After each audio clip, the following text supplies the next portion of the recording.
Müsағит Хабибуллин. Илшегә үлем юк. 36-нчы бүлек. Кунакка гаскәр белән бармыйлар. Килешми.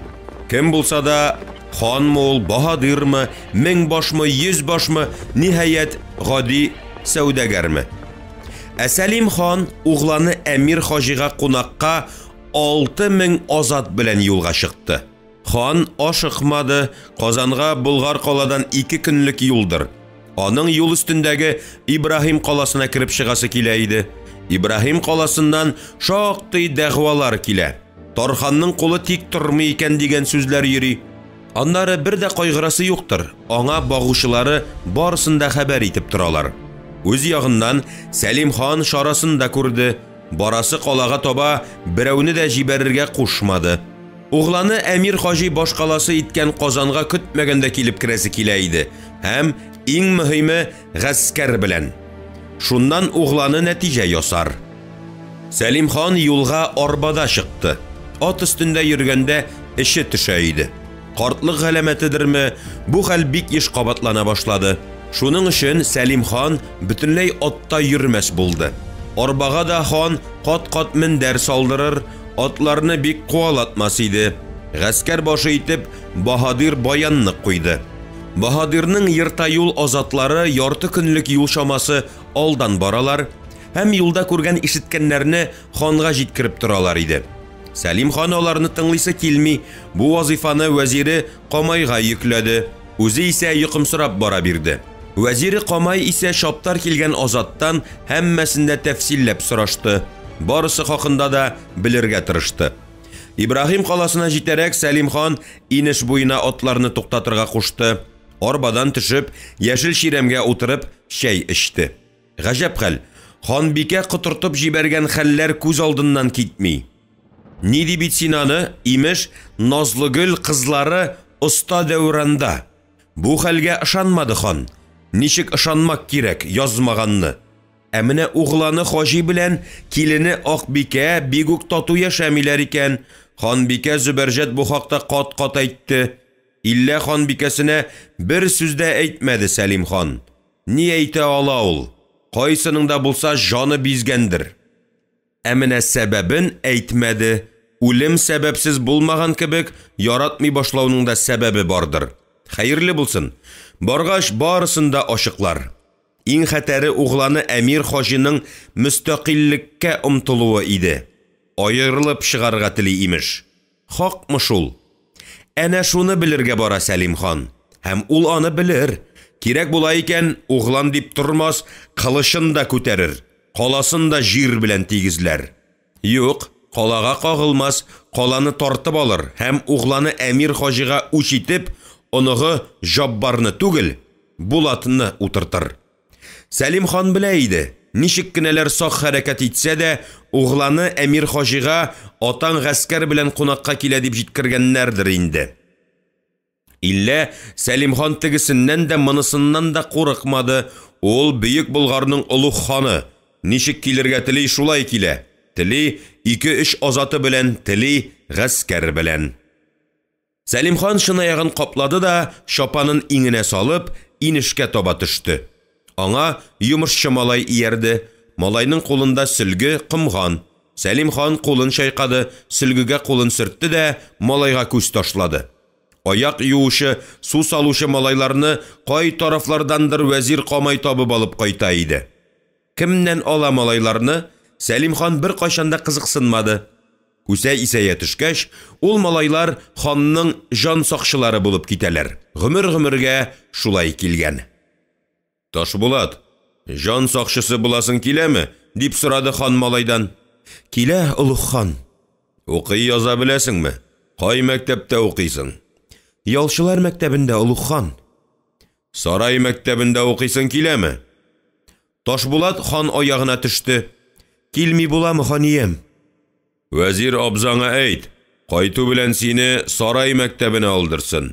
Улуг хан әйтте диген. Баш өсте, ханием, тик ул мине тыңламас, улуг хан. Тыңлар. Ә укырга кем өйрәтте?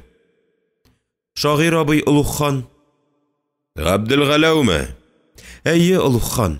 ул кичләрен безнең янга килә, сабак укыта. Сәлим хан атларны җигәргә кушты, кичкә кадәр Ибраһим каласына барып җитәсе килә иде. Ибраһим каласында даны илгә таралган ишан яши. Акыл иясе. Кала тарханы аны санга сукмый башлаган икән. Бу хәл хак булса, Сәлим ханның тарханны хөкем итәргә исәбе иде. Ишеттергәннәре хак булса, кала халкы гаилә-гаилә Казан каласына күчеп китә башлаган икән. Һаманда бер тархан аркасында икеләтә, кайберләрен өчләтә ясак түләтә имеш. Аннары яна бер нәрсә хакында әйттеләр. Якуб тарханның билекле кызы бар икән. Хош, була күрсен, Болгарга да билекле кыз балалар кирәк. Бу хәл Сәлим ханны кызыксындырмый. Хан кызыксынганы Якуб тархан үзе иде. Нәрсә уйлый икән ул Әмир Хаҗи угланы турында? Вәзир, калага шаптар җибәр. Тарханга түгел, кала түрәсе Якуб картка. Ул хәтле карт түгел дияле ул ханым. Акылы белән олды кеше диләр ич. Акылы ташка үлчим булып чыкса ханиям, Ходай Тәгалә кешегә акылны бизмәнгә салып бирми. Кешене сөйләтеп, шүлмәкне чиртеп беләләр. Күз күрер, диде Сәлим хан. Ханның килү хәбәрен җиткерергә киткән шапкын артыннан тузан тасмасы калдырып, калага таба шапты. Вәзир Камай кала тарханын кызганып куйды. Аз гына языгы булса да, Сәлим хан аны кичермәс, хөкем итәр.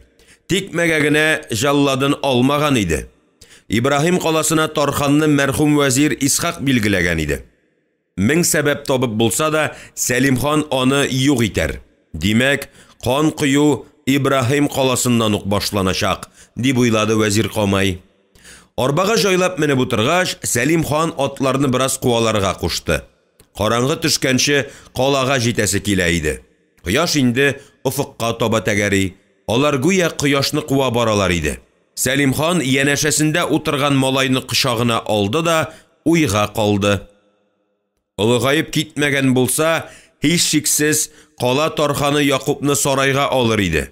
Ләкин хәзер инде картайып баралар. Ул да, хан да. Кала һаман күренми. Бу җирсу дигәннәрнең иге-чиге бар микән? Бардыр. Шик ерак түгел. Иделне чыгасы да Ашлы каласы, аннары бераз барасы да Сүрә елгасы, елганың яр ягында Үлдәмир кенәзлеге.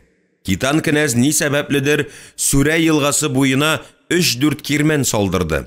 Кирмән сайын чиркәү, чиркәү сайын епископ. Сәлим ханны калаларны күп сала диләр. Китан кенәз аннан да уздырды. Әмма аның турында алай дип сөйләмәделәр. Әмнә атасы Юри калаларны күп салды. Әйе, кеше китә, изе кала. Китан кенәз дә мәрхүм булды әнә, синең артыңнан да килерләр. Мин һаман дөнья кайгыртам. Угланыма ашу тотып йөрим. Мәгәр мин моны угланыма булган ашудан кылмыйм. Бәлки илем бөтенлеге өчен тырышам. Һәм карт көнемдә булса да илдән аерылып чыгарга теләгән кешене үз угланым булса да хөкем итәрмен. Аерылганны аю ашар дигәннәр борынгылар. Бүген әнә кенәзләр тәхет бүлешәләр. Моннан кемгә файда? Дошманга. Иллә илне бүлгәләмим, бөтен итәм дисәң, ул хәлне кылмый да булмастыр. Урысларның буталган вакытларыннан файдаланып, яу шапсаң икән. Мордва ил табары Пургасны айырып алып, Китан кенәз салган калаларны пыр туздырып кайтса? Юк, шабу бирми, үз угланың баш күтәрергә тора.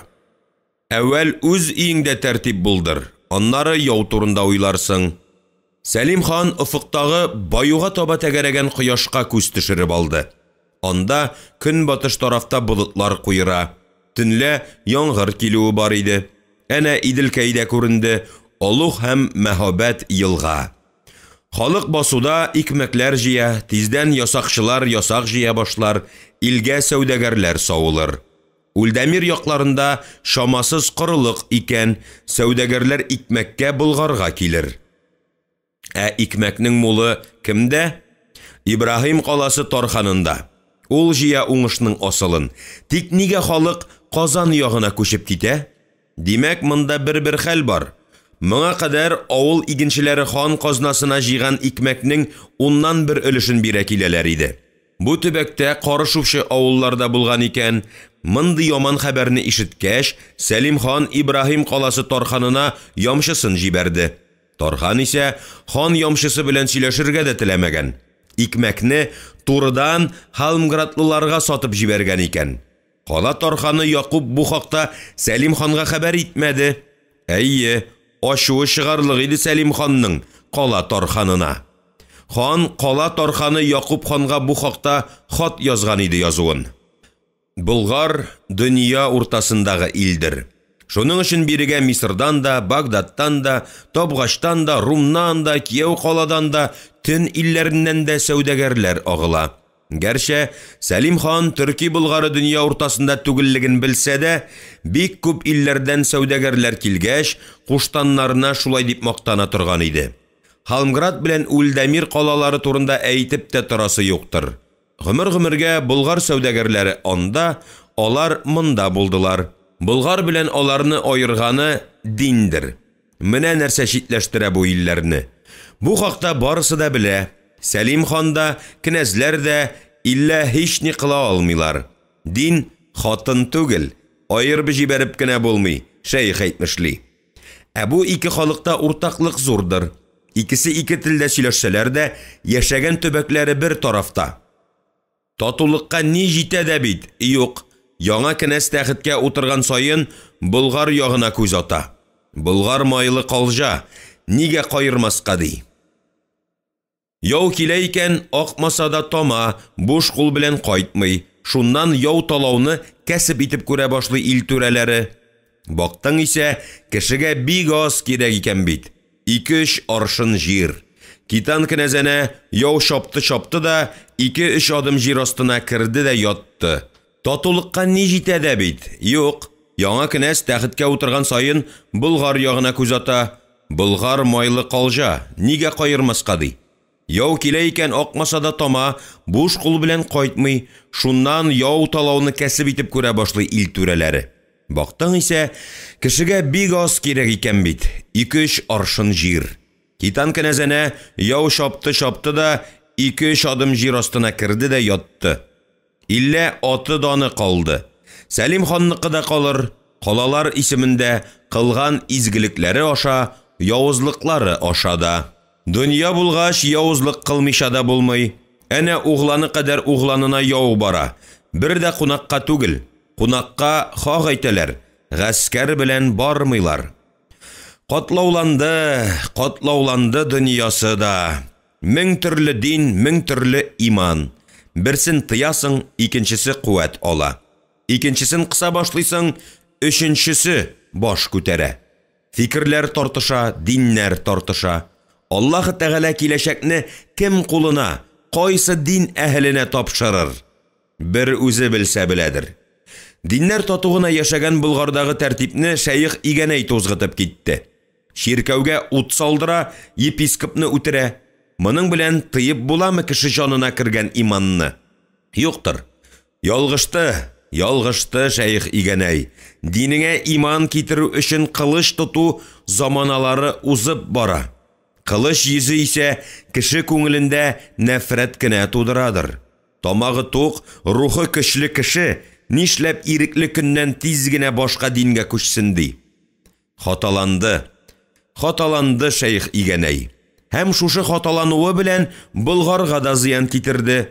Урыс князьләре Болгарга теш кайрый башладылар. Улуг шәйх Пәһлеван Мәхмүд әнә Сәлим ханга ел сайын хат яза. Күккә күтәреп ислам динен мактый. Хуш яза бир шәйх, иллә бер нәрсәне аңлап җиткерми Болгар ханы Сәлим. Ничек син христиан вә мәҗүси диннәреннән ерак торган кеше алар хакында сүз йөртә аласың? Болгар ханы Сәлим алар белән һәр көн диярлек очраша, сөйләшә, аңлаша. Һәм күптән инанды инде. Ул диннәргә инанган кешеләр дә шундый уклардыр. Шулык юлдан, шулык сукмактан йөриләр.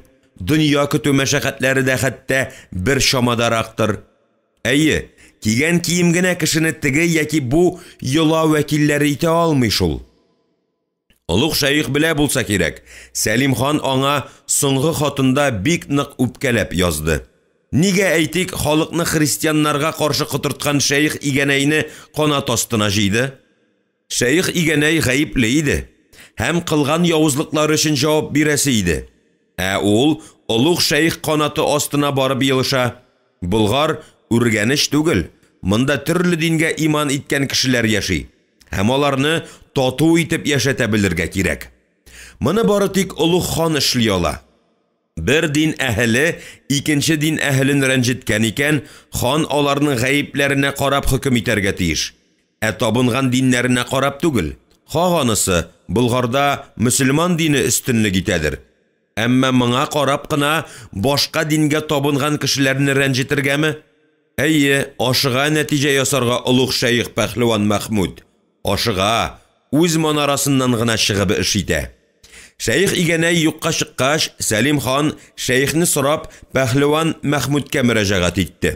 Улуг шәйх аңа кайнышы тәтешне җибәрермен дип хәбәр итте. Иллә Сәлим хан аңардан тыйнак кына баш тартты. Шуңа да карамастан, яшь шәйх Булгарга килеп төшкәч, тегене яңа салынып яткан Казан каласына җибәрде. Бу хакта хәтта Пәһлеван Мәхмүдкә дә хәбәр итте. Теге ни сәбәпледер каршы килмәде, шундук ризалыгын бирде. Хәер, ризалыгын бирмәсә дә, яшь шәйхне Булгар калага ук кертми, Казанга озатканнар иде инде. Шуннан соң гына Сәлим хан Булгар калага 2 тапкыр хаҗга барып кайткан баш казый Ишкулны куйды. Ишкул шәйх түгел иде түгелен. Иллә тыңлаучан бер кайшанда хан сүзеннән чыкмады, каршы әйтмәде. Анысын әнә шулай җиңел генә хәл итте Сәлим хан. Ә менә тәхет ягы авыррак иде. Тәхетне кемгә калдырыр? Картлык килде. Хәзер әнә атта да йөри алмый башлады. Арбада 2-3 мендәрдә утырып йөргән хан буламыни инде? Әйе, кемгә? Булат уланга. Башка чара юктыр. Тик Булат углан бер дә ил башлыгына охшамаган. Ходай бирмәгәнмедер сәләтне. Хак тәгалә шулай. Аңа ау булсын, үзенә буйсынган башкисәр азатлар булсын. Хәзер әнә җаек кирмәненә ханныкы кебек үй салдырган да кызлар бийтә икән. Солтанмы? Улуг Мөхәммәд шире кагылган күрәсең угланга. Ул шулай кызлар бийтүдән, яшь хатынга өйләнүдән туймый диләр. Димәк, тәхеткә Булатны китерү ярамастыр. Их, Гали оныгы исән булса икән, төпле фикер йөртер, сүз тартыштырыр, акыл белән эш итәр иде. Сәлим хан кисәктән янында кемнеңдер җитмәвен тойды. Әйе, кәтибен алмады бит. Ни сәбәпледер хан бикә калдырырга кушты. Сәлим хан кәтибе Хафизны үзе белән алмауына үзе дә аңлап бетермәгән үкенү тойды. Киңәшергә рәтле җайлы кешесе дә юк икән бит әле. Вәзире исәптә түгел, Камай аңа бер кайшанда акыл бирә алмады. Дөрес, әйтер фикере булды, ләкин аның фикереннән хан бик сирәк файдаланды. Кала күренде, кала ханым, диде арба янында атын юрттырып баручы бусага баш. Шулай диюгә, бер иш җайдак җилле генә юрттырып басу капкасына таба элдерттеләр. Басу капкасы янында кала куштаннары Улуг ханны көтәләр иде инде.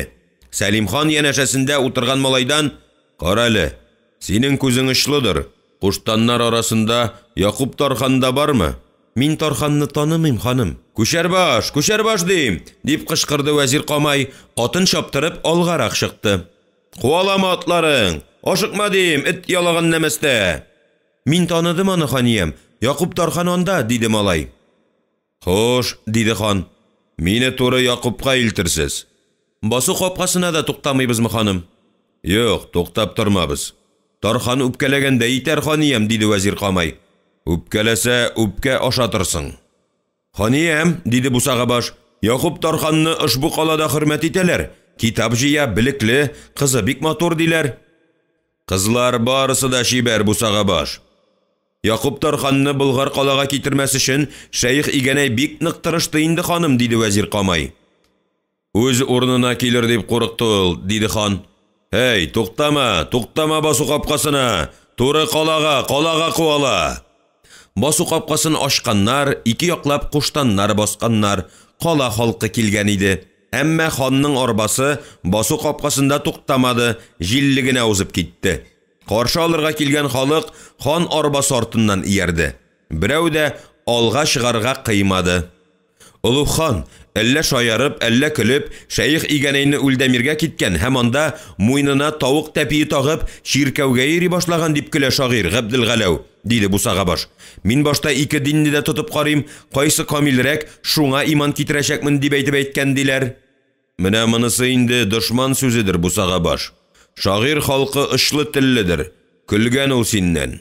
Ислам дине өчен шәйх игәнәй муйнына бау салырга әзер кеше иде. Ни бәһәгә алсам, шул бәһәгә саттым ханиям. Бик очсызга сатасың гайбәтең бусага баш. Хак, усал иде шәйх игәнәй. Күпләрне, хәтта мине дә тешләргә иткән иде дә. Тешләре кыйлган булып чыкты. Мине шәйх игәнәй түгел, Ибраһим каласы Тарханы борчый бусага баш. Ни җитмәгән кешегә гайбе ачылса, Тарханны кичермәмдер бусага баш. Hey, күчәр баш дим. Куалама ул хәтле атларны. Туй төшермисеңдер бит. Әнә, вәзир Камай агаң да артта калды.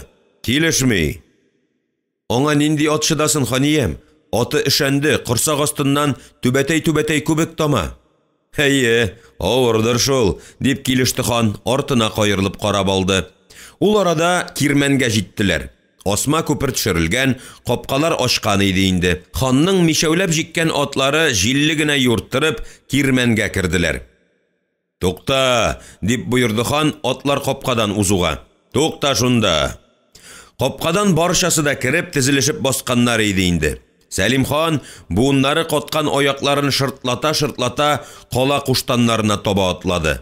Барчасы белән дә күрешеп чыкты. Сәбәбе билгеле иде инде. Иң соңыннан Тархан янына килде. Тархан, мин синдә кунарга булдым, диде. Улуг хан, без сезгә кирмән сарайыннан торак җайлаган идек. Иң гүзәл биючеләрне җыйдык. Үкенмәссез, дигән булды Тархан. Кызлар биюен карарга мин солтан түгел, Тархан. Син аларны минем баһадирларыма бир. Алар алдында бийсеннәр. Кызларны җылата ата-аналарыннан айырып, авыллардан җыйгансыңдыр әле. Иң гүзәлләрен, иң шибәрләрен калада да барлар, ханым, калада да, диде Тархан Сәлим ханның кинаясын сизмичә. Баян баһадир каясың? Бусага баш. Баян баһадирга әйт. Әнә, үзе дә килә. Баян баһадир килеп җитте дә атыннан сикереп төште, хан янына килде. Баһадир, Тархан сезгә 1000 башларыңны да алырсың, биюче кызлар җыйган икән. Сарайда кунарсыз, күңел ачарсыз. Тик кара аны. Тархан янында сак бул, баһадирым. Иртәнге якта, диде хан берәүдә ишетмәслек итеп, Тарханны кулга алырсың. Тархан минем дошманымдыр. Хан әмерен үтәмәгән һәммә кеше минем дошманым. Башысты ханиям, диде баян, һәм Тархан ягына күз төшереп алды. Сәлим хан Якуб Тарханга китеп баргач, хан бусага башы Тарханны аулаграк җирдә очратты да: Кач алсаң, бүген төнлә кач, Тархан, иртәнге якта хан үзеңне хөкем итәчәк, диде.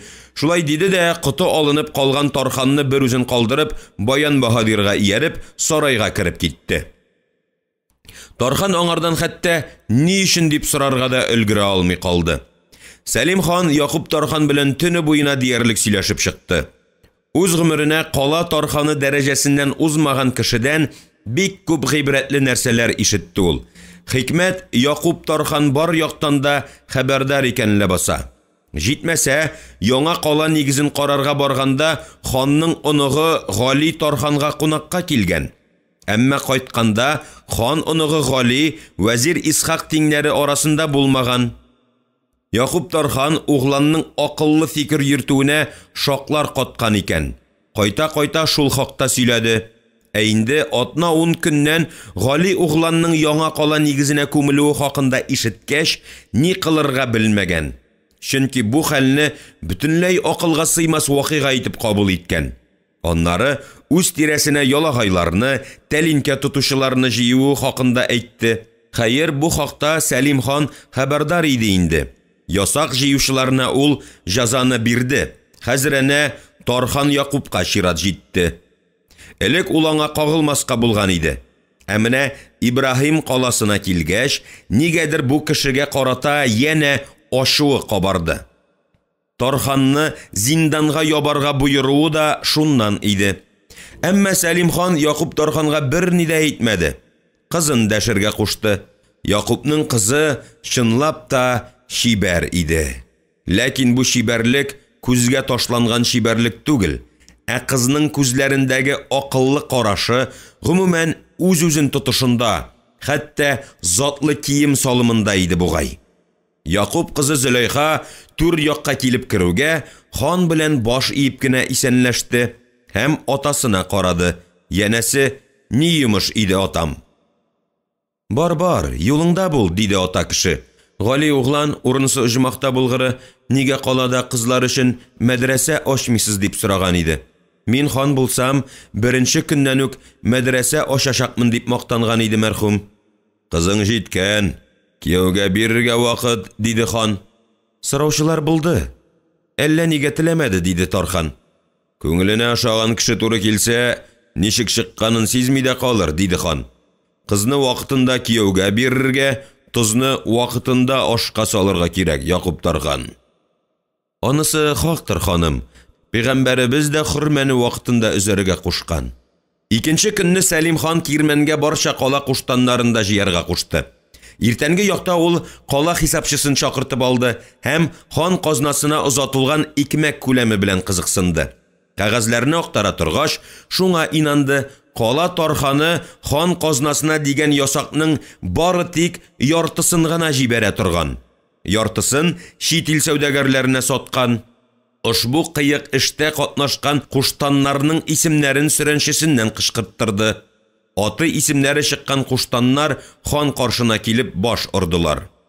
Барысында хөкем итәргә. Казый кайда? Мин монда ханиям дип хан янына килеп басты казый. Куштаннарның берсе төркем арасыннан чыкты. Хан каршына килде. Улуг хан, гаиб бер Тарханда гына түгел, гаиб бездә дә бардыр, диде.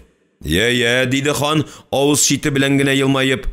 Таны гаибең, ни әйтергә исәбең? Улуг хан, кала кирмәне диварларын Тархан шул акчага күтәртте. Урыс килде, әмма бер тапкырда Ибрахим каласын ала алмады. Өстәмә җыемның кая китүен раслау өчен зур дәлилдер дип уйлыйм. Кала меңбашы, бу чынлап та шулаймы, дип сорады хан бер читтәрәк басып торучы хәрбидән. Чынлап та өстәмә җыелганы ясак кирмәнне ныгытуга киттеме? Языклы буласым килми, хан, кирмәнне ныгытуга Тархан акча кызганмады. Кирмәнне ныгытуга мин аңа үзем акча бирдем, меңбашы. Вәзир Камай, кирмәнне ныгыту өчен Ибрахим каласы Тарханы күпме акча алды хан казнасыннан? Елына 1000 алтын алып тора, ханым. Хисапчы, күрсәт әле вәзир агаңа китабың. Кая китте икән хан казнасыннан җибәрелгән акчалар? Хан каршына кулына китап тоткан кәҗә сакаллы хисапчы килеп басты. Карсак гәүдәле, утырып яза-яза бөкресе чыга башлаган хисапчы китапны ачты да: Хиҗри белән 580-нче елда Ибрахим каласы Тарханы хан казнабашы Вартаннан 1000 алтын алып киткәндер. Хиҗри белән 581-нче елда 1200 алтын алгандыр. Имзасы бар. Элегрәк күпме алган? Хиҗри белән 579-нчы елда 800 алтын акча алган. Имзасын Тархан үзе куйгандыр. Вәзир Камай хисапчы кулыннан китапны алып карады. Хисапчы әйткән сүзләр хак дип ханга баш иде. Казый, диде хан. Казый аңа баш ия якынайды. Я казый, син бу хакта ни әйтерсең? Хөкемең ни булыр? Минем хөкемем шәригать кануннарына таяныр, ханым. Вәләкин башта мин менә нәрсә әйтер идем. Бер мәлне бүре, төлке һәм куян кәҗә бәтие тоталар. Аучылар арасында бәхәс туа. Бәти кечкенә, эш борынга җитми. Кемгә булырга тиеш бәти? Бәхәсләшә торгач, бәтине Аллаһ Тәгалә тарафыннан иң алда яратылган җанварга бирергә дигән карарга киләләр. Беренче булып куян сүз ала. Җәмәгать, мин Аллаһ Тәгалә күк белән җирне яратканда ук бар идем, ди бу. Төлки исә: җәмәгать, куянның хәтере кыска, ялгыша. Аллаһ Тәгалә куянны яратканны мин карап тордым, ди бу. Бүре исә кәҗәбәти түшкәсе яткан якка карап ала да, иреннәрен ялый. Җәмәгать, сез икегез дә хаклы. Сезне Аллаһы Тәгалә алдан яратты. Вәләкин каты тырнакларым, нык тешләремне ул сезне яратканча ук ясап куйган иде инде ди. Шулайдыр бүре, шулайдыр диләр куян белән төлке ирексездән килешеп. Моннан чыгып шуны әйтәсем килә, Олуг хан. Ришвәт алуны Тархан башлап җибәргәндер. Юкса ошбу куштаннар берни дә кыла алмаслар иде. Хөкемем шул булыр, Олуг хан. Тархан җырын җырлаган куштаннарны гаиләләре белән җаек буена куарга кирәк, хан, диде вәзир. Я, вәзир, сабыр ит. Әүвәл казый әйтсен хөкемен, диде вәзире Камайга Сәлим хан. Я, хөкемен әйт, казый. Олуг хан, вәзирең нәтиҗә ясарга ашыга төште кебек. Бу хакта янә бер хикмәтле хикаят бар. Борын заманда кешеләр кышлар телен, кышлар кешеләр телен белгән чакта Илтабар белән акыл иясе урманга чыкканнар. Йөри торгач, агач башында бәхәсләшеп утырган ике мәче башлы ябалыкка тап булганнар. Илтабар яу шаба кышлар телен белми вә аңламый башлаган икән. Беләсе килә, ни хакында тартышалар икән мәче башлы ябалаклар? Шуннан ул акыл иясеннән сорый. Ни турында бәхәсләшә вә тартыша бу ике кыш, ди. Әйтергә кыймыйм, ди акыл иясе. Әйт, курыкма, мин сине рәнҗетмәм, ди Илтабар. Алайса әүвәл җәберләмәм дип ант ишегез, ди акыл иясе. Илтабар ант ише. Шуннан акыл иясе әйтә. Илтабарым, ябалаклар бик хикмәтле хәл турында бәхәсләшә вә тартышадыр. Берсенең җитеп килгән кызы бар, икенчесенең угланы бар икән. Уланнарны кавыштырырга булганнар. Иллә эш бирнәгә барып җиткәч, ике арада бәхәс вә тартыш купкан. Кыз атасы бирнәгә 100дән артык җимерек авыл бирергә вәгъдә итә.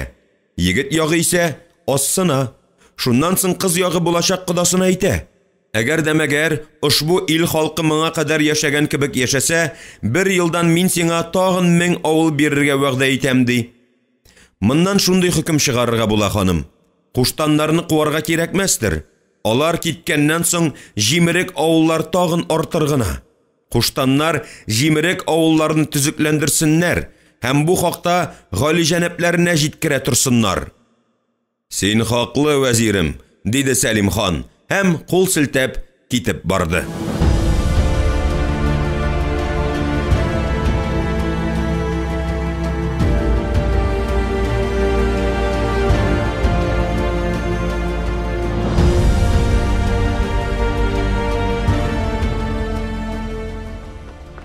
Утыз 7-нче бүлек.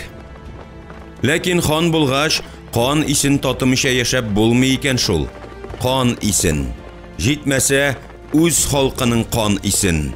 Сәлим ханга Казанга килгәч туярга туры килде. Бит нияте бер дә алай түгел иде. Атасы Олуг ханның гаскәр белән Казанга кунакка килергә кузгалуын Әмир хаҗи ишеткән иде инде. Хәтта бу хәбәрне барча кала халкы белә иде. Шуннан китте имеш-мимеш, сафсата, гыман итүләр, юраулар. Берәүләр хан каланы яулап алырга һәм оныгы Булатка бирергә тели икән дип юраса, икенчеләре ханның бу чарасында бернинди дә хилафлык юк дип тартышты. Өченчеләре Кирмән диварларын тизрәк өеп бетерергә кирәк. Кунакка гаскәр белән йөрмиләр. Хан каланы юк итәргә килә дип базар урамнарда укып кычкырып йөри башладылар. Каладагы имеш-мимешләрне багучылары түкми-чәчми Әмир хаҗига җиткереп тордылар. Әйе, гаскәр белән кунакка килмиләр. Атасы Казанга бер ният белән кузгалгандыр дип Әмир хаҗи шара күрергә кереште. Иң әүвәл Кашанга ямчы җибәрде. Башман Баһадирга гаскәре белән Казанга килергә буйырды. Халык теленә Кашан, Казан дигән исемнәр керә башлаган иде инде. Әмир хаҗи да һәр хатны Кашан һәм Казан дип яза башлады. Гәрчә Кашан Казаннан ярты көнлек кенә юл ярында торса да. Хатны алуга Башман Баһадир икенче көнне иртәнге якта 5000 гаскәри белән Арча капкасына килеп тә туктады. Баһадирның гаскәрен Әмир хаҗи Кирмәнгә урнаштырырга һәм өйле бетмәгән Нугай капкасы тарафындагы диварны төгәлләргә кушты. Диварны өеп бетерү өчен оста Дәүранга өстәмә төстә ташчылар бирелде. Капканы утырткач, аның эшен карарга Әмир хаҗи үзе килде. Башкарылган эштән канәгать калып, азатларга һәм ташчыларга берәр алтын өләшергә боерды. Шуннан соң 2-3 ямчысын Кашанга, 2-3-ен Шайтан каласына җибәрде. Кулларына фәрман тоттырды. Бикәсе белән тимерче Әхмәтне һәм аның угылы Бәкерне ашыгыч төстә Казанга чакыртты. Кашан вә Шайтан калалары Казаннан ерак булмаса да, Әмир чакырган кешеләр 2нче көнне кичке якта Әрмән капкасы янына килеп туктадылар. Акбикәне Әмир хаҗи үзе каршы алды. Әмир янында Башман Баһадир да бар иде. Бикә күзләре белән генә булса да, иң әүвәл аның белән сәламләште. Күрдеме моны Әмир юкмы, күреп күрмәмешкә салыштымы, әмма җикмәргән шамалады. Һәм янәшәсендә торган Зәйтүнәсенә: "Абыйың һаман бикәне ярата икән", дип пышылдады. Зәйтүнә бер сүз дә әйтмәде, әйтергә хакы булмаудан түгел, ул моны күптән белә иде инде. Бары тик авыр итеп көрсенеп кенә куйды. Әмир хаҗи моңа кадәр бер кайшанда ашыгып карар чыгармады. Хәзер исә ул ашыкты, каударланды. Иң әүвәл Кашан һәм Шайтан каласыннан килгән халыкны, куштаннарны, Тәтеш шәйхне сарайына дәште һәм тегеләр килеп, һәммәсе дә урнашкач, "Тимерче Әхмәт", дип кычкырды. "Мин монда әмирем", диде Тимерче Әхмәт халык арасыннан алгарак чыгып. "Тимерче Әхмәт, син монда азатларың белән килдеңме?" "Азатларым белән әмирем, тик азатларым барысы да тимерчеләрдер әмирем." "Мин сине Тимерче Әхмәт калама тархан итәм", диде әмир һәм шәйх ягына карап алды. Тәтеш шәйх тә фатихасын бирә. "Әмирем, мөмкин хәлме, мин бары тик тимерче, корал ясаучы. Углың да мондамы кала тарханы Әхмәт?" "Кала тарханы?" дип гаҗәпләнде Тимерче Әхмәт һәм турайыбрак басты. "Әйе, син ошбу мизгелдән тимерче түгел, кала тарханы", диде Әмир хаҗи. "Каладагы һәммә кеше шүлмәкчеме ул, арбашымы, чит ил сәүдәгәреме, тау ягыннан килгән ширмешме, һәммәсе дә сиңа буйсына. Син миңа." "Баш өсте, әмирем, баш өсте", диде Тархан Әхмәт куанышыннан ни кылырга белми. Тархан Әхмәт янына шуен кайнатучы углы Бәкер килеп басты. Янәшәсендә урыс кызы, егет марҗасын кулыннан тоткан. Моны күреп, Әмир хаҗи көлемсерәп куйды. "Оста Бәкер, син ниндидер таш ата торган ут шагыр ясаган", диделәр. "Хакмы шул?" "Аңа табгачтан китерелгән дары кирәк, әмирем. Аннары ул берәү генә. Шайтан каласындамы ут шагырың?" "Шайтан каласында, әмирем." "Иртәгә үк ут шагырың Казан диварында булсын, оста." "Булыр, булыр, әмирем", дип атылып, Әмир хаҗи каршына барып басты Тархан Әхмәт. "Алып килер ул аны, үзем оештырырмын." "Юк, Тархан, ут шагырны Башман Баһадир китерер", диде Әмир хаҗи. Башман Баһадир Әмир ягына карамый гына баш иде. "Инде фәрманым тыңлагыз. Кашан вә Шайтан каласы оста Бәкер кулында калыр. Тарханын соңрак билгеләрмен", диде Әмир хаҗи һәм таралырга дип ишарә ясады. Башман Баһадир оста Бәкер янына килде һәм азатларына мишәүле атлар белән юлга чыгарга буйруы турында әйтте. Аннары оста янәшәсендә ояла тартына басып торган урыс кызына күз төшереп алды. "Никахлаштыгызмы соң әле, коралчы?"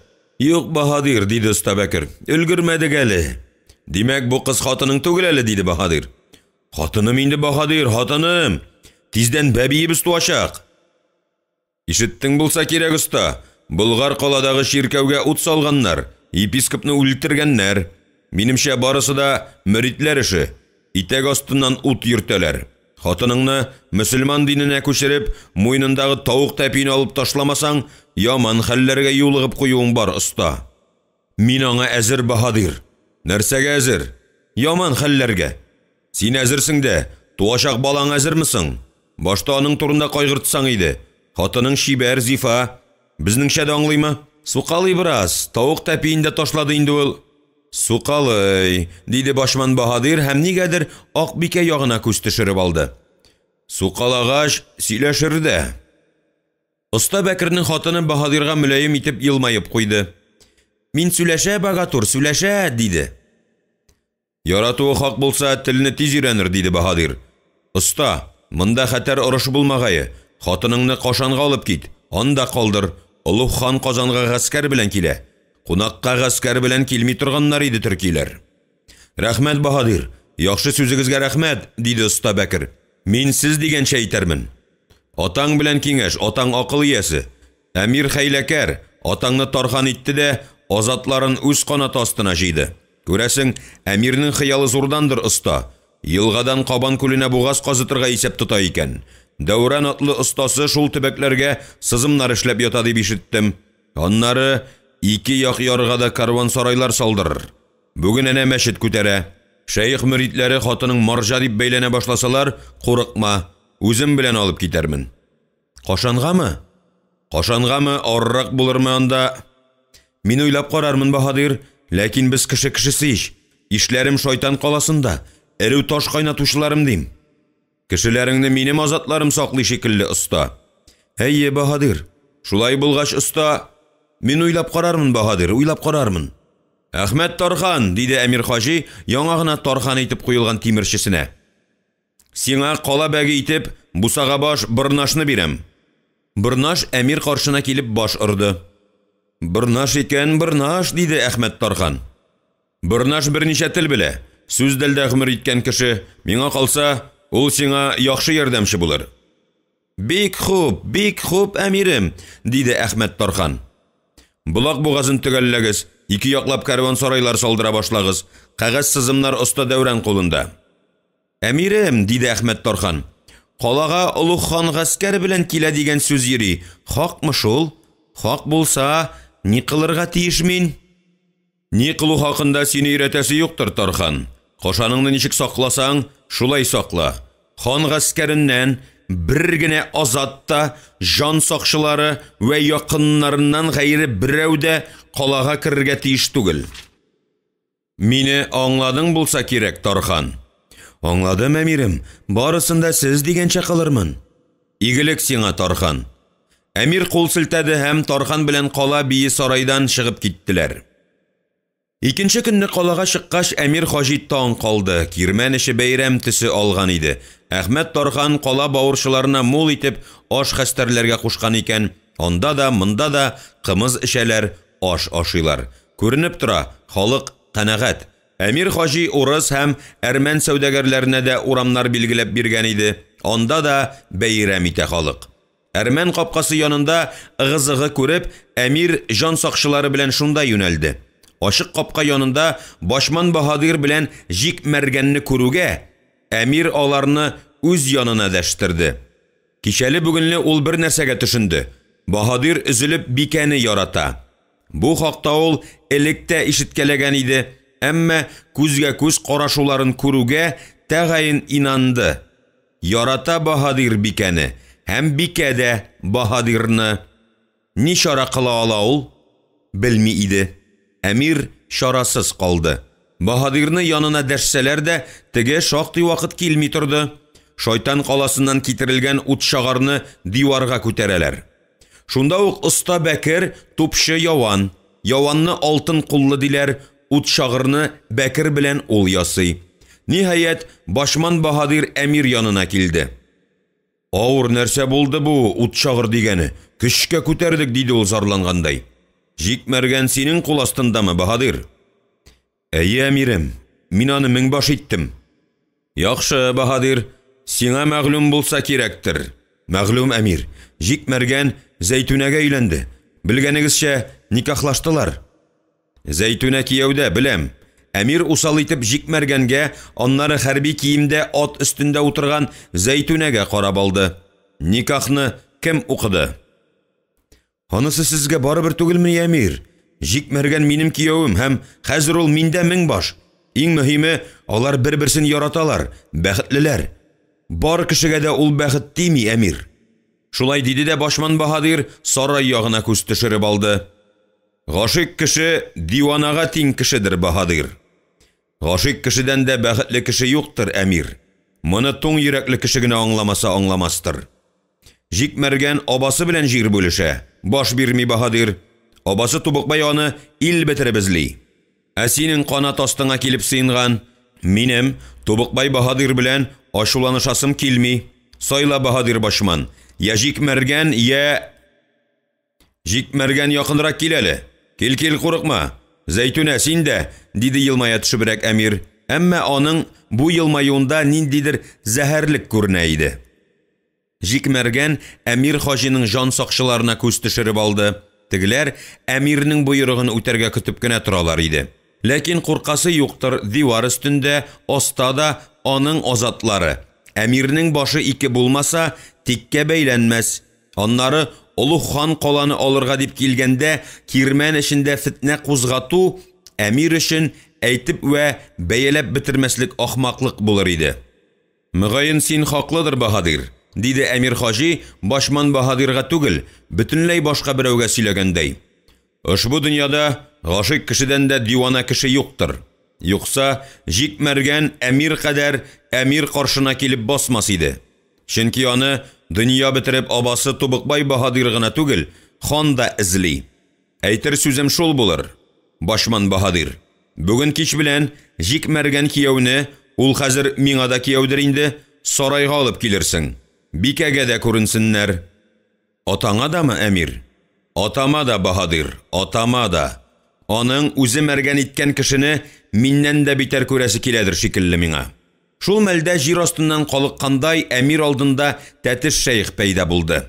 Әмир Хаҗи аны күрде дә, нәкъ менә син кирәк идең миңа дигәндәй атыннан төште, шәйхнең терсәгеннән кысып тотты.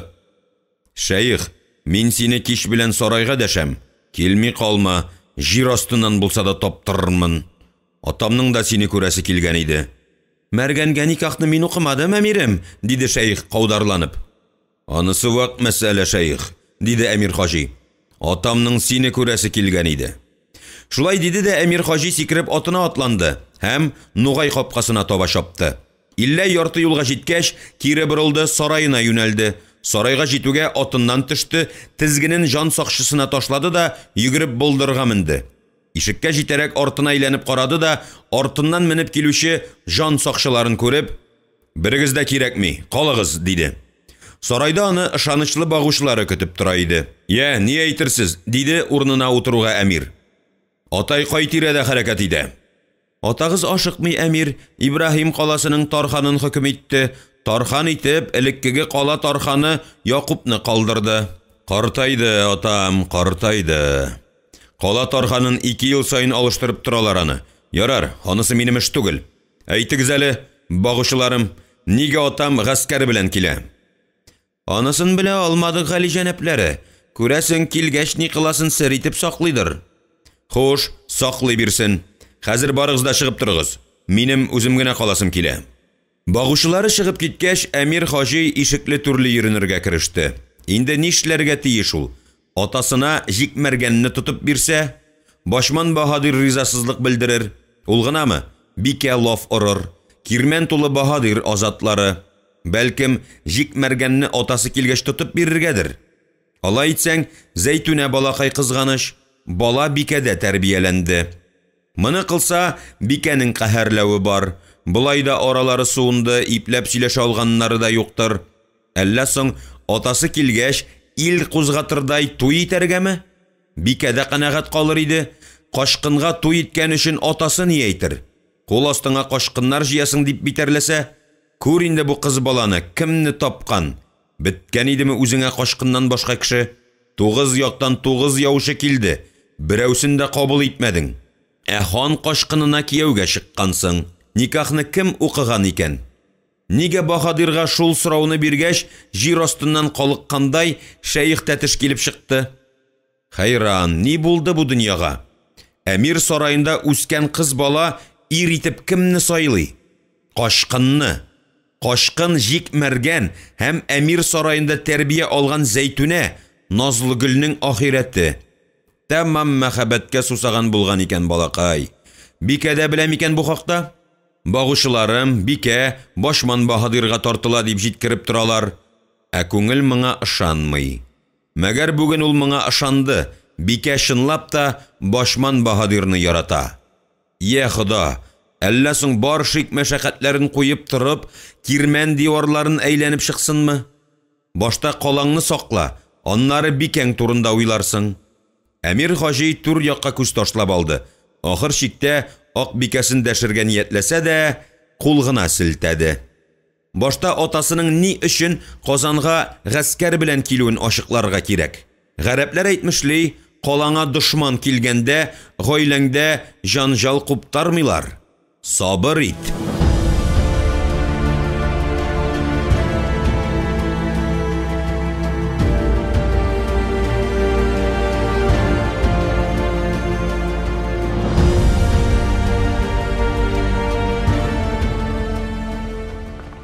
38-нче бүлек. Акбикә ансыз яши алмый башлады. Аңарда урта яшьләрдәге хатын кызга хас жаны кыелган кешесе белән яшәү теләге уянды.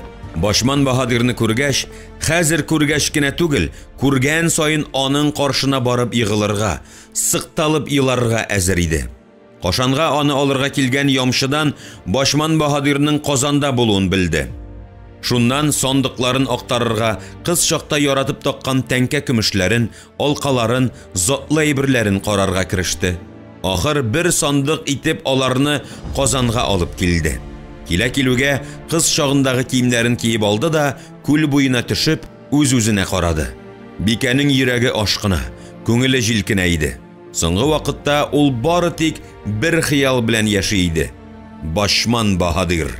Җитмәсә, кәнизәгенең берсе кич якта Башман Баһадир да сарайда булачак дип әйтте. Шул хәбәрдән соң тәмам йөрәге җилкенә башлады Бикәнең. Мәхәббәт, соңарып килгән мәхәббәт ярсу Бикә өчен иманга әверелде. Соңгы 2-3 ел эчендә кәнизәк кызларын бик теләп кияүгә бирде. Кәнизәкләренең берәрсен яучыласалар, әүвәл кызның үзеннән яратасыңмы сораган егетеңне дип сорады. Ни өчендер кәнизәкләренең күбесе егет ошаса да, ошамаса да ризалык бирер иде. Бикә бу хәлне аларның күзләреннән күрде. Хәтта шул очракта да каршы төшмәде. Арба тутырып бирнәсен бирде, бәхет тәүфик теләде. Итәк тутырып бала табарга юрады. Бирер иде дә кәнизәкләрен, үзе яшьләрне алыр иде. Кияүгә чыгу гаип түгел, кияүсез вә яратмаган кешең белән яшәү гаип дияр иде. Бикәне аптырауда калдырган бала үзе тәрбияләгән Зәйтүнә булды. Ул аны үз балаларыннан да якынрак күрер иде, чөнки кыз бала. Кыз бала таба алмады, тәкәббер кыз бөтенләй уйламаган кешегә кияүгә чыкты да куйды. Юкса бит кемнәре генә сорамаган иде балакайны. Нишлисең? Язмышы кашкынга язгандыр, җикмәргәнгә насыйп иткәндер. Ахыры хәерле була күрсен инде. Кашып кияүгә чыгу Кыпчак халкы өчен ят нәрсә түгел иде. Зәйтүнә Кыпчак нәселеннән. Теге вакытта бу хакта әмиргә әйтергә кыймыйча торган булды бит әле. Имеш, шит яттан ишеткәнче үз бикәсеннән белсен. Әмир, диде Бикә түргә узмый гына. Зәйтүнә кияүгә чыга. Кемгә? Дип сорады әмир теләр-теләмәс кенә. Әйтерсең аның өчен бу хәл яңалык та түгел иде. Җикмәргәнгә. Тартышып торма, фатихаң бирерсең. Әмирнең ашулы чагы иде. Бикәсенең бу хәбәреннән ни дә булса әйтергә әмәл таба алмый торды.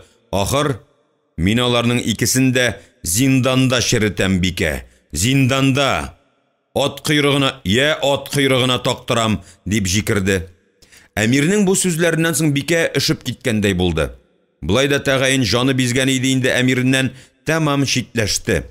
Бу хәл кайчан башлангандыр, Бикә хәтерләми иде. Әмма кайчандыр башланды. Ахырсы аталары Сәлим хан Гали угланнарын Казан нигезенә корбан иткән көннәндер. Юк, ул чакта түгел. Ул әле әмирнән нидер көтте. Атасыннан үч алыр, һич югы угланның мәйтен булса да таптырыр дип уйлаган иде. Әмире атасына бу хакта сүз әйтергә кыймады бугай. Әйе, кыймады, үзе дә белә. Мәгәр анда да әле ул хәтле жаны бизеп җитмәгән иде. Инде аталары икенче угланнары Жаббарны сарай мәктәбенә алдыргач, ир канатыннан жаны бөтенләй бизде. Иң гаҗәбе, аталары шулай дигәч, Әмир хаҗи карусыз ул кушканча эшләде. Әнә шул көннән ул аның өчен ир түгел, ир вазифасын үтәүче салкын бер заттыр. Әмир, Зәйтүнәне мин тәрбияләдем. Ул минем балам, диде Бикә, эштән ашуы кайнаса да тыныч булырга теләп. Сез аңа фатиха бирерсез, Әмир. Нәрсә булды сиңа, Бикә? Дип урыныннан купты Әмир хаҗи. Кузгалмаслыкта түгел иде, көтмәгәндә Бикә аңа сез дип дәште. Сез аларга тимәссез, Әмир. Ишетәсезме? Тимәссез. Бәхиллегем юктыр, җикмәргән йөзендә Зәйтүнә үз тиңен, үз бәхетен тапты. Миңа ул бәхет гомер итеп тә тимәде. Субханалла, машалла бике. Бу ни дигән сүз тагын? Ни булды сиңа? Шундый чакта дип гаҗәпләнергә дә, ачуланырга да белми торды Әмир хаҗи. Җикмәргәнне сарайыгызга баһадир итеп алырсыз, Әмир. Бу минем сезгә соңгы үтенешемдер, диде Акбикә һәм борылды да чыгып китте. Шунда гына Әмир күреп алды. Бикә кыз чагындагы күлмәгеннән иде. Шак катырга өлгермәде, ямчысы килеп керде. Керде дә идәнгә капланды. Әмирем Улуг хан гаскәре белән Кабан күле буена җәйләү туктады. Әмир хаҗи атылып булдырга чыкты.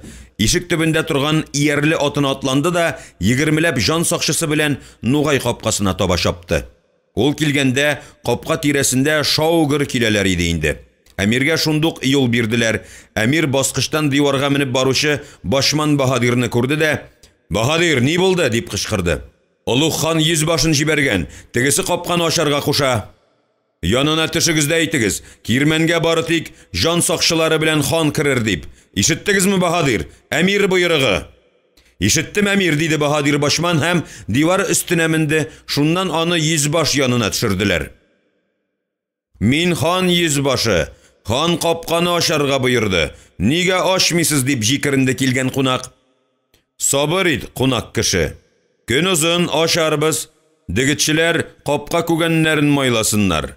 Шагырдап торган капка аша хан кадәр ханны кертеп булмый бит инде. Аннары безнең Улуг ханга хәзерләп куйган хикмәтле әйберебез бар.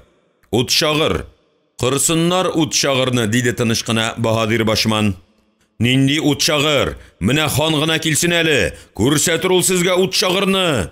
Шунда йөзбаш диварга күтәрелеп карады һәм Әмир хаҗины күрде дә: "Гали җәнапләре Әмир хаҗи, атаңыз сезгә капкаларны ачарга буйырды." "Кем буйырды?" дип сорады Башман баһадир йөзбаштан. "Кем кылы син?" "Мин кыл түгел, мин йөзбаш, хан йөзбашы." "Хан йөзбашы?" диде ирен чите белән генә көлемсерәп баһадир Башман. "Кыл син, мин Әмир кылы, син хан кылы." "Мин кыл түгел." "Кыл син, кыл", дип кычкырды баһадир, кайышына кыстырган камчысын алды да йөзбашка сыдырды. Һәм теге дияргә өлгергәнче атыннан сөйрәп төшерде.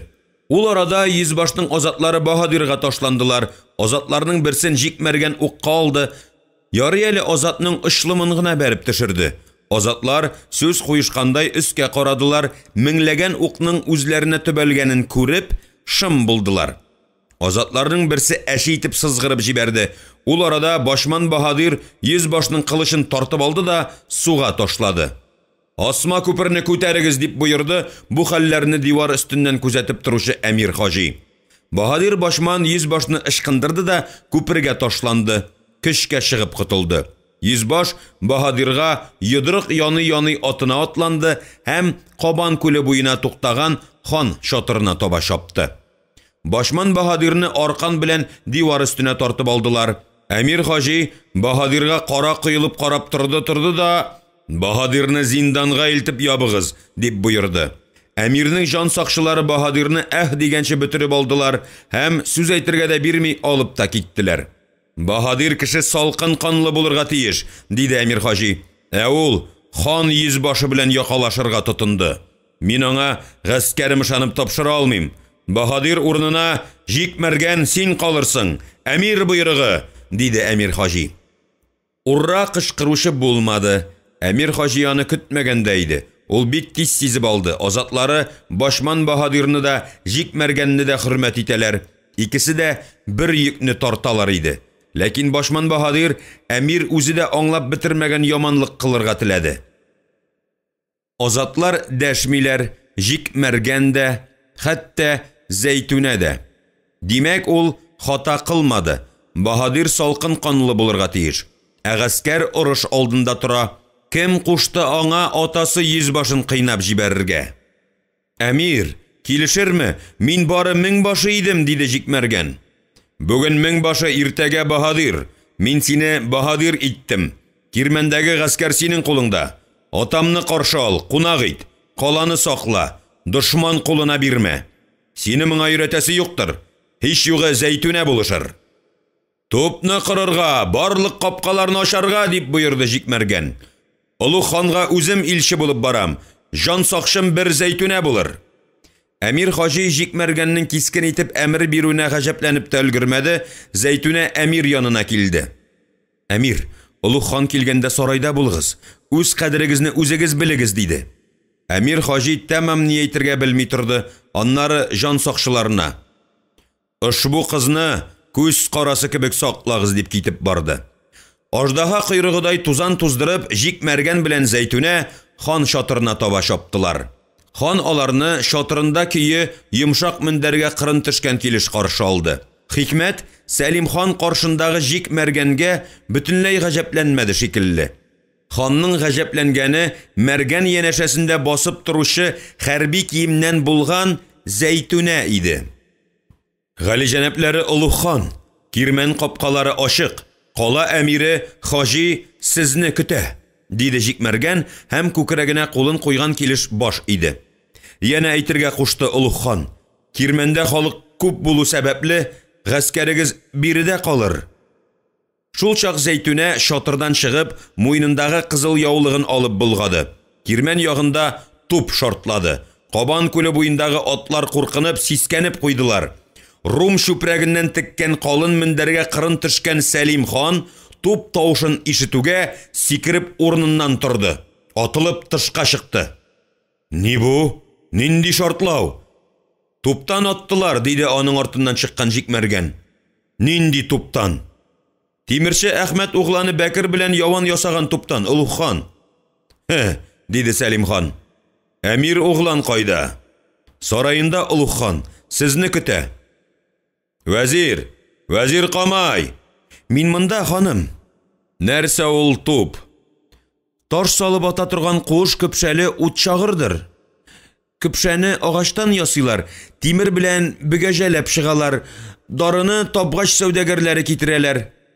"Вәзир Камай, атларны җиктер, кирмәнгә керәбез." "Гаскәр ханиям?" "Гаскәр урынында калыр, вәзир.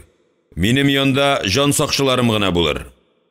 Кай арада мишәүләп атларны җиктеләр, хан йомшак ястык куйган арбага менеп утырды һәм арбашыга: "Аллага тапшырдык, кузгал", диде һәм Баян Баһадирны күрде дә: "Баян Баһадир, гаскәрең белән биредә калырсың. Вәзир Камай минем белән бара. Миннән әмер булмыйча бер каяда кузгалма", дип боерды. Арбаның ике ягына дүртәр булып ханның жан сакчылары басты. Җикмәргән белән Зәйтүнә чак кына алданрак киттеләр. Кирмәнгә җитәрәк Зәйтүнә яна бер яулыгын булгады, яна Нугай капкасы ягыннан туптан аттылар.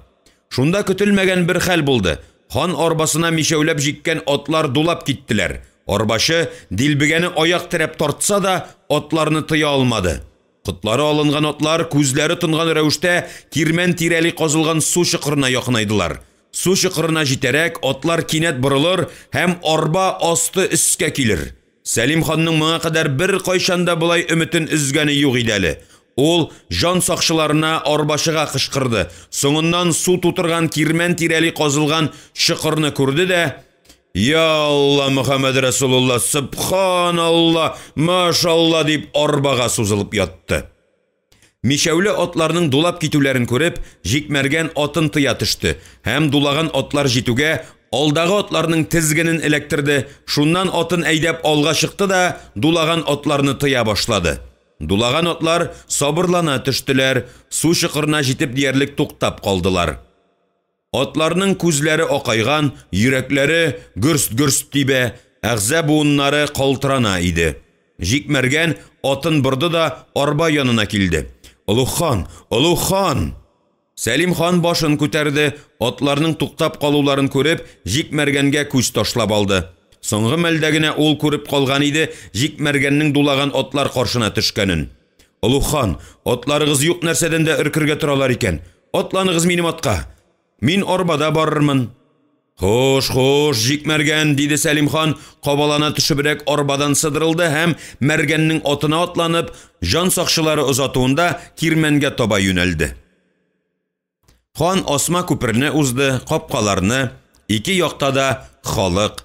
Казан халкы Олуг ханны тыйынкы гына каршы алды. Әмир сарайына җитәрәк күрде хан. атасын каршы алырга дип угланы булдырга чыгып баскан иде. Атаңны каршы алырга капка янына гына түгел, шатырыма киләсе иде сиңа углан дип үртәлеп уйлап куйды Сәлим хан һәм Җикмәргәнне көтеп алды. Ул арада булдырдан Әмир хаҗи йөгереп төште һәм атасына кулын сузды. Атам, исән-сау килдегезме? Юл бик авыр булмадымы? Туктале син, диде Сәлим хан угланын бүлдереп. Тубыкбайның энесе Җикмәргән ничек сиңа килеп эләкте? Ул мине бүген яман хәлдән коткарды. Рәхмәт аңа. Әмма углан ул...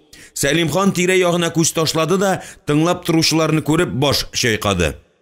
Атам, Җикмәргән миндә баһадир, диде Әмир хаҗи. Баһадир, дип гаҗәпләнгәндә әйтте Сәлим хан. Баһадир? Хош. Кирмәнең киң вә зур итеп салгансың, атаң гаскәренә урын тапмадың. Кашкын Җикмәргән азатларына урын тапкансың. Күл буенда күңеллерәк булыр аларга атам, диде Әмир хаҗи. Аннары бүген базар көн, инде узыйк. Рәхим итегез атам. Сәлим хан әкрен генә булдырга менә башлады. Аңа жан сакчылары иярергә иткәннәр иде, Зәйтүнә аларга аркылы төшеп, ханны биредә көтәрсез диде. Су башы байсар үзе белән бары тик бер азат ала, дип боерды. Ханга бары 2 жан сакчысы иярде. Калганнары елмаешып Зәйтүнәгә ирәя башладылар. Азатлары җитмәгәч, хатын-кыз тота башлаган бу Әмирә, диде берсе. Бусагасына хәтле кызлар саклый бу Әмирне малай. Әллә монда каласы инде, диде икенчесе. Әллә ниткән ут чагырда уйлап тапканнар икән. Атып ханның кытын алдылар. Күрдеңме ташы кая барып төште? Күл буена җитә язды. Ошар арасы 1 чакрым булыр билләһи. Карәле туташ, шәйхне дәрсәң билләһи дип әйтәм. 2 дә уйламый никах укытыр идем үзең белән. Соңга калдың азатым, соңга калдың, диде Зәйтүнә кинаяләп. Хан кызын урлаганнар дип ишеттем. Ни карадыгыз соң? Хан кызын урларга башыма тай типмәгәнләр минем. Кызын урлаган кешене хан тапса, беләмсең нишләтәчәк ул аны, туташым? Тиреләй тиресен тунатачак. Ул арада хан кызы бала табып куйса, "Эй, туташ, ханга бала ни дә, хатын ни? Зүбәрҗәт хан бикә нишәнче хатын дип уйлыйсың? 3нче, җитмәсә сарай тулы җария дә, кәнизәк, биюче дә тапмакчы." Ул арада сарайдан Җикмәргән килеп чыкты. Жан сакчыларга шушында көтәргә кушылды. Ишеттегезме, азатлар? Ишеттек, Мәргән. Зәйтүнәкәй, сине хан дәшә, диде Җикмәргән. Бар, кер. Күп сөйләмә. Дәшкән бер, ыткан дәшмәгән 2. Мин азатларым янына барам. Хан абыеңны да дәштерде. Баһадир Җикмәргән чыгып киткәч, Сәлим хан угланы Әмир хаҗига үпкә белдергәндәй әйтеп куйды. Кашкын кешене баһадир иткәнсең, углан. Килешми. Тубыкбай баһадир аны ил бетереп эзли. Атам, юкка борчылмасана. Тубыкбай Агыйдел буенда, Җикмәргән Идел буенда. Миңа калса, Тубыкбайда энесе кайгысы калмагандыр, атам. Угылларын өйләндереп ята, диделәр. Аннары Җикмәргән Башман баһадирның сеңлесенә өйләнде. Ул бала бикә кулында тәрбияләнгән иде. Зәйтүнә белән Назлы Гөлдә кунакка йөрештеләр. Ахирәтләр иде. Назлы Гөлне тапкан кешегә Суар каласын бирәчәкмен. Әйткән сүзем аткан угымдыр. Анаң Назлы Гөлне Казанда дип саташа. Назлы Гөлне урлаучы шул бер оста Дәүран гына, бер дә бүтән түгел дип бара.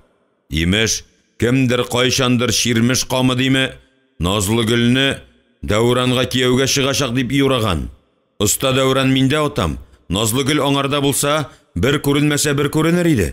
Кеше кош түгел, канатсыз. Назлы Гөл атам Улуг Мөхәммәд кулында. Ул бездән үч алды. Сездән. Миннән димәк. Илчесе өчен үч алуым икән? Үзенәме, угланнарынамы дигәндәй? Юк, атам, миңа шундый хәбәр килеп җитте. Хәрәзм шаһы 7 илдән 7 кыз китерткән.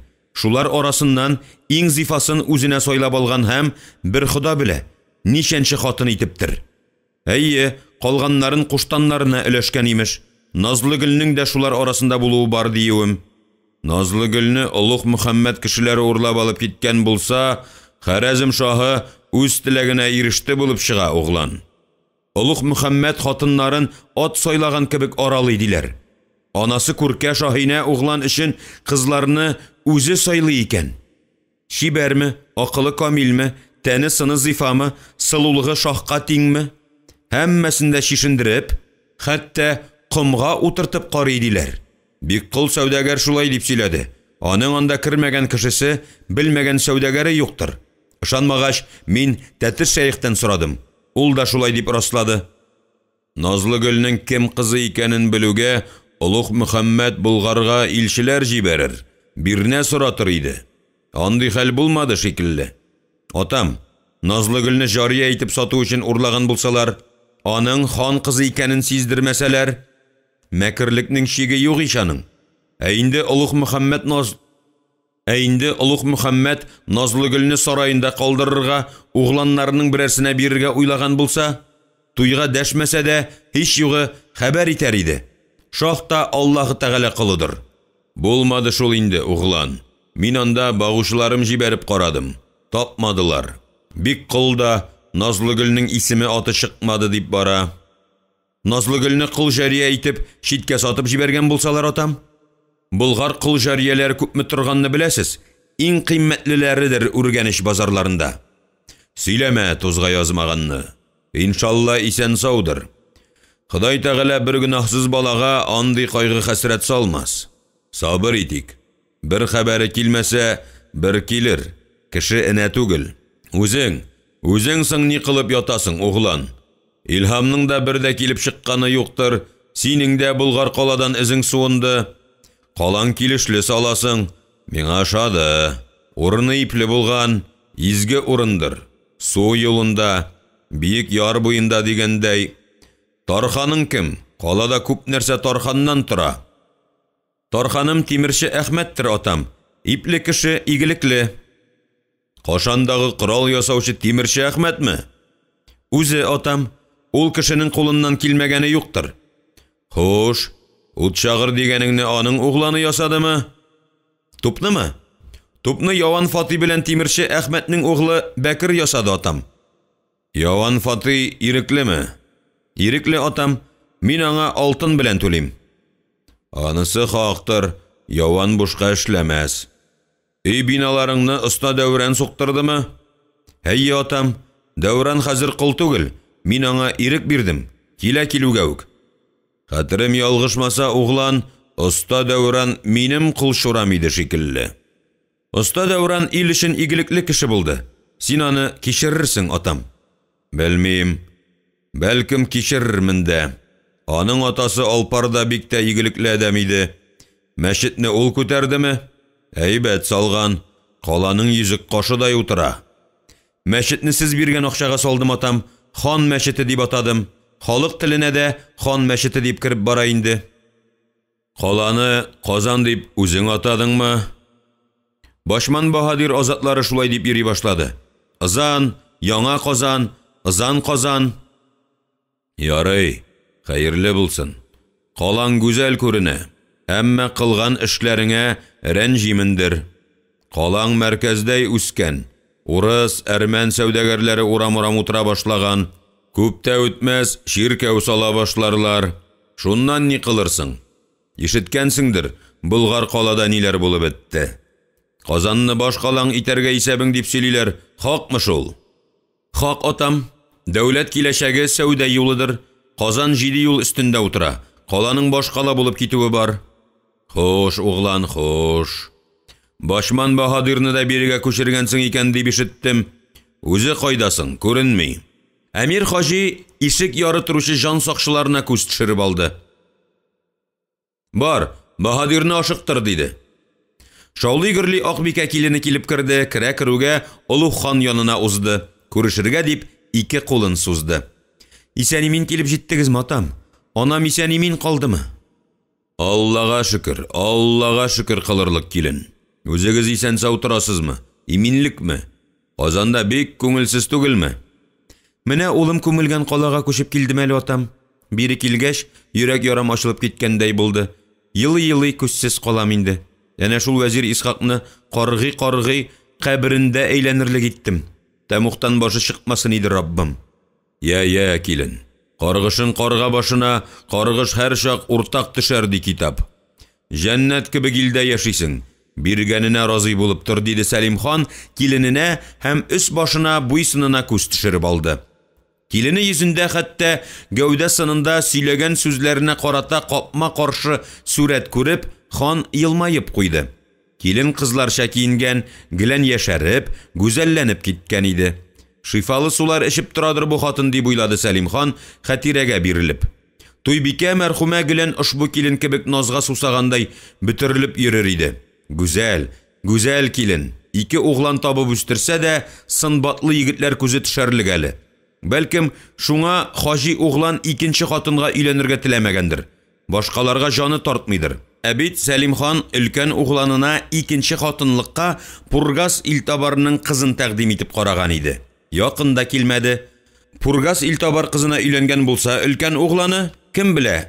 Бәлкем ул Илтабар Булгардан йөз чиереп кенә Китанга сыйынмаганда булыр иде. Хәер, белмәссең. Китан кнәз Рөкыягә өйләнде дә, уятын югалтып, Булгарга яу килде. Шактый зыян китерде. Яшь кнәз Всеволод та янә безнең ыруга өйләнде, иллә аның да Булгарга күзе кыза икән диләр. Хатын кыз ни ул? Күл буендагы камыш, кай тарафка җил исә, шул якка авыша. Әйе, кем ишеген ачып керсә, шуның җырын җырлый. Рөкыя турында Сәлим ханның алай дип әйтәсе килми килүен. Кнәзне үтерүдә гөнаһы булмаса да, тату яшәмәгәннәр икән. Китан кнәзне Булгарга яу килүдән тыеп торган. Яу шабып, көн күрергә һәм аны кәсепкә әверелдереп яшәргә өйрәнеп киткән урыс кнәзләренә, аларга гына түгел, куштаннарга, дин әһелләренә, байларга хатын сүзен тыңлаган кнәз ярый торган буламы? Үтерәләр бичараны. Һәм соңыннан бар гаепне Рөкыягә япмакчы булалар. Бигрәк тә бу хәлгә дин әһелләре басым ясыйлар. Чөнки Булгарда епископ Габбасны үтерәләр. Югыйсә, милади белән 1175 елда булган яу башында Андрей Боголюб кнәз үзе килгән булыр иде. Килене чыгып киткәч, Сәлим хан тур якка узды. Мендәргә кырын төште. Янә килене килеп керде. Юлдан йончыгансыздыр атам дип, читекләрен салдырып алды, кулларын чайкатты. Ул арада асраулары табын хәстерләде. Сәлим хан әгъүзу бисмилласын әйтә-әйтә бүкләнеп утырган гына иде, ишектән Баһадир башман иңде. Әссәламу галейкум, улуг хан. Ва галейкум әссәлам, Баһадир дип, Сәлим хан урыныннан купты, Баһадирга кул бирде. Йөзең кашкан, кәйфең дә юксыман, Баһадир. Ни булды? Бер тын җавапсыз торгач кына Баһадир, туптан атканнар иде, атым дулады, әллә кая алып китте дигән булды. Туп дигәннәреннән аткач, минем атлар да дулады бит, Баһадир. Алайда Ходай бар икән әле, саклады. Кашкын җикмәргән коткарды. Мәргән дигәннән, Баһадир, синең кул астындамы ул? Әйе, Тубыкбай зарыгып көтә аны. Әмир Хаҗи Баһадирым иттем дип саташтыра. Үзем белән алып китәрмен ахрысы мин аны, Баһадир. Әйдә, уз, утыр, шәйләп алыйк. Углан, кая киттең соң әле? Ул арада Әмир Хаҗи әйләнеп керде. Хәзер кымыз булыр, диде ул. Баһадирга күз төшереп алды, әмма бер сүз дә әйтмәде.